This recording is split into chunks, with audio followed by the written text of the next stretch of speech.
Is this thing working? Yes, oh thank God. Okay, this is Research Assistant Jones aboard the Foundation submersible vessel Salacia. Approximately 1 hour after departure from a classified location, my submersible was attacked by an unknown anomaly. I've activated the emergency transponder. The Foundation should receive my location along with this transmission. Dear God, there's something out there. But at these depths, it's nearly impossible to see. The onboard computer's on mine. I've set it to compile entries from the Foundation's database to help me determine just what I'm up against here. Ha! Alright, it's ready. Let's take a look at just what the hell is down here. Okay, the computer collated a list of anomalies and arranged them by size for me. First up, SCP-835. These are a species of anomalous coral polyps, far larger than any other known species, some of them up to 1 meter across in diameter. They usually only form an oval-shaped central mass with an even larger polyp at each tip, both around 3 times the size in diameter. Oh dear. It says here that SCP-835 is incapable of moving itself freely. Okay, that might rule it out as being whatever's outside my sub. Let me see here. Okay, perhaps not. SCP-835 polyps will release large tentacles to anchor itself in place, but it can also use these appendages for feeding. Their tentacles are strong enough to damage plate steel and are coated with a sticky adhesive substance for catching prey. During testing, the outer coral shell of this anomaly has been found to be extremely durable, requiring a high-powered diamond drill to extract samples from it. SCP-835 can grow at an accelerated rate too, increasing its overall mass by around 22.5 kilograms every day? Okay, all well and good, but is there anything I can do to fend it off? Here we go.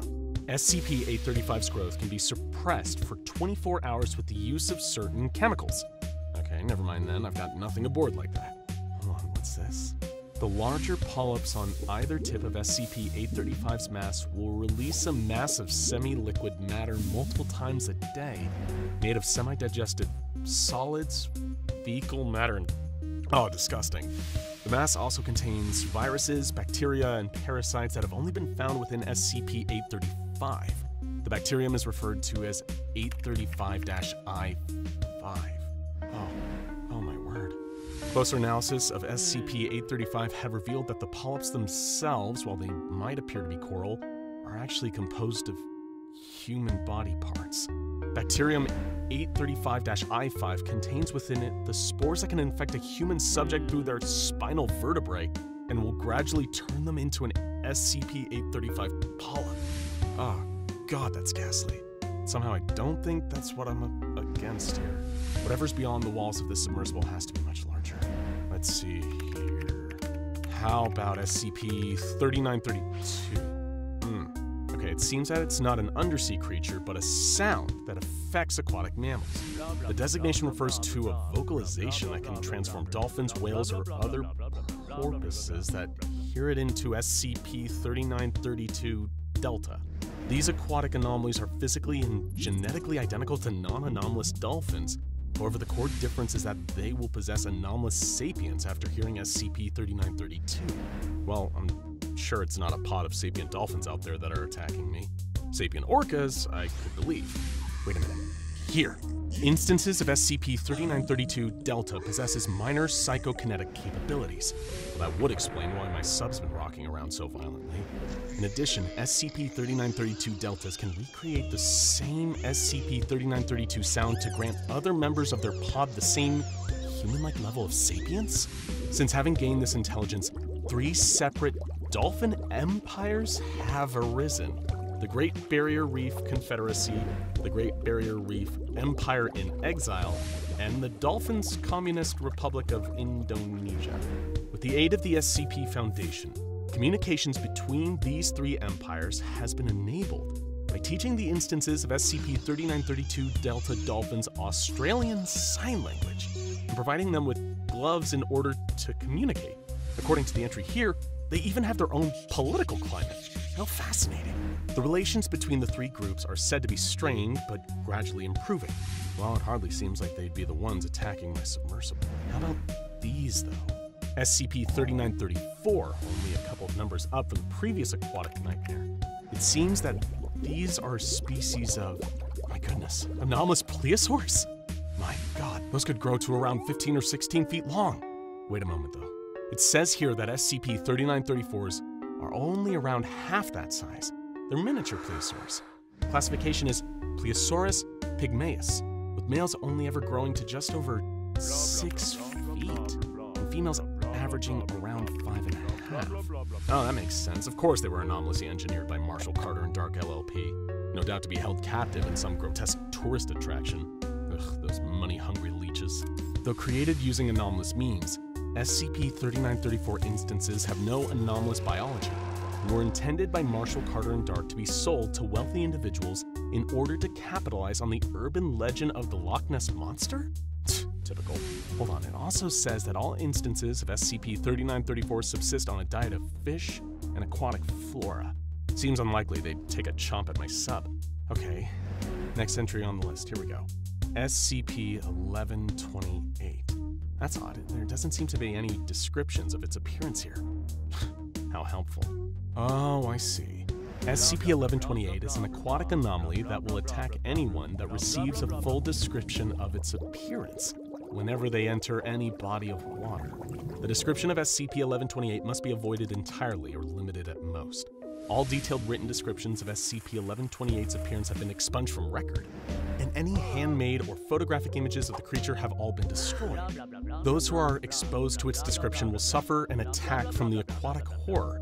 However, these attacks will only occur once a subject is submerged in any amount of water.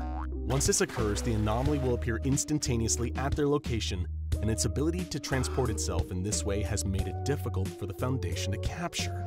Witness reports of SCP-1128 attacks have described those that it has targeted being dragged beneath the water's surface, some returning moments later in a panic, while others aren't seen again after initially going under. All of the encounters go the same though, with a cloud of blood in the water and what little is left of the victim floating up to the surface. Subjects who survive encounters with SCP-1128 are subsequently transported to an ocean. However, it doesn't seem that the file here lists which one. Oh, it's been redacted. Excellent. Very helpful to know. Any communication devices carried by SCP-1128's victims remain functional and have been used to track its approximate location. It says here that during an experiment, a member of D-Class personnel witnessed SCP-1128 eating an entire whale in one bite. The only known way to counteract an attack by the aquatic horror is if the subject that has received its description is given amnestics. This has to be done as soon as possible in order to erase their memory of any information about the creature. The only safely permitted description of it is that the anomaly vaguely resembles a gigantic shark. Well, something tells me that's not what's outside, especially since I don't remember ever hearing this creature described to me, or even seeing it descripted. Okay, what else does the database say? How could I have been so foolish? What if what's out there isn't an anomalous aquatic creature, but an anomalous vehicle? Okay, here we are. SCP-1861-A, an underwater vessel that resembles a First World War-era submarine, specifically the HMS Wintersheimer, one of the B-class boats used by the British Royal Navy. The monstrous vessel itself is 140 feet long. Okay. The subject will manifest during occurrences of SCP-1861, an anomalous meteorological phenomenon, including heavy precipitation and fog that consists of salt water mixed with human blood and cerebrospinal fluid. Oh, delightful. Historical records indicate that SCP-1861 occurred once every 3 to 6 months since as early as 1916 in various natural and man-made bodies of water across the world. Okay, well from down here it's hard to determine just what's going on the surface of the water above me. There could well be an SCP-1861 manifestation occurring above my head. Okay, hold on, what's this? SCP-1861-B are humanoid entities that emerge from within SCP-1861-A and attempt to entice others to enter the submarine. Upon entry, a person will become another instance of SCP-1861-B, and the submarine will vanish into the ocean depths. I suppose that's why they call this anomaly the crew of the HMS Wintersheimer. Still, no sign of any anomalous divers out there, but there's definitely something attacking my submersible. Okay, it looks like the computer's compiled another entry that references an anomalous oceanic vessel and, oh dear Lord, a giant octopus? SCP-2846. the collective designation for two concurrent phenomena that take place within the Gulf Atlantic region of the Atlantic Ocean. The first is SCP-2846-A, an enormous octopoid entity that closely resembles a cephalopod, although doesn't match any other known species, and there are certainly none that can reach such a gargantuan size. Here we are, size information. SCP-2846-A is estimated to be between at least 955 meters and 990 meters long? Neptune, I'm gonna be eaten by a giant octopus. What's this? SCP-2846-A will appear from the deeper waters during the Gulf Atlantic when there are storms taking place in the region. However, SCP-2846-A's attacks are often sporadic and will occur without any prior warning signs. Once emerging, it will attack civilian vessels, in particular cruise liners or merchant ships. Wait, okay, perhaps it's just passing me by, if this octopoid is really what's out there. The SCP Foundation's assets in the Gulf Atlantic region have co-opted the United States Navy's deep-sea radar in order to more accurately detect SCP-2846-A, only when it manifests. Although, according to this entry, that normally only provides an average of an extra 5 minutes preparation time. The other half of SCP-2846 is SCP-2846-B, an anomalous Pennsylvania-class super dreadnought battleship, similar to those deployed by the United States Navy during the First World War. The ship also manifests in deep waters, surfacing at a location being attacked by SCP-2846-A. The vessel will then engage in battle with SCP-2846-A, and the octopoid will retaliate until it has been injured or otherwise incapacitated.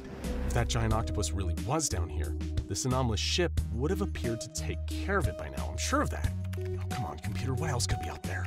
I need to find out soon, otherwise I'll either run out of oxygen or whatever that thing is beyond these submersible walls will catch me.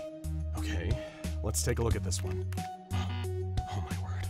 No, please don't be what's out there. SCP-3000. I've heard other researchers talk about this monstrosity. They sometimes call it Anantashesha, or just the eel. It's been an asset to the Foundation for years. While it feeds, its body produces a black substance called Y909 that has powerful memory-altering properties. It's the reason the Foundation is able to produce amnestics. If that's really what's down here, then I'm good instead. SCP-3000 is somewhere between 600 and 900 kilometers long, and its diet primarily consists of human beings. Gonna have to shut off the submersible's lights. Everything not absolutely essential to keeping me alive, and just hope that my transponder signal reaches the Foundation. SCP-3000 can move its head incredibly quickly to catch and kill its prey. Worse, the eel has psychic capabilities. I've read one report where a Foundation agent under its influence started pressing his head against the window of this submarine while whispering one phrase over and over again. There's nothing. It says here that something similar happened to one of the Foundation divers that initially discovered SCP-3000 off the coast of India, following the disappearance of 2 fishing boats and a combined 15 crew members. The divers sent to investigate all suffered varying degrees of memory impairment, but one suffered intense headaches and began rambling that only the eel remains. The 3 of them were delusional, and 2 of them were eaten by SCP-3000. But hang on a moment. I haven't felt any symptoms like that the whole time. No headaches, no altered or missing memories, but if that means that it's not Anantashesha out there, then just what the heck is attacking my sub? Oh no. Okay, the computer has just shown me the ultimate probable entry, and it's even calculated the likelihood of an encounter based on my location. 98.8%. I must have drifted too far out, or dove too deep into the water. It's the Leviathan. To anyone receiving this transmission, this is Research Assistant Jones of the Foundation submersible vessel Celestia. Through error, my vessel has come under attack by SCP-169, the massive, ancient arthropod referred to throughout various cultures in history as the Leviathan, estimated to have been alive since the Precambrian era. It must have moved from its original location by my estimate around 3 kilometers. The creature's body is between 2,000 and 8,000 kilometers long, and we still know nothing about its nesting area or its feeding habits. We thought it was dormant, but I think it's waking up. It's found me. Please send help! Now go check out SCP-057-IT, Under the Sea, and Top 16 Ocean SCP that will terrify you for more.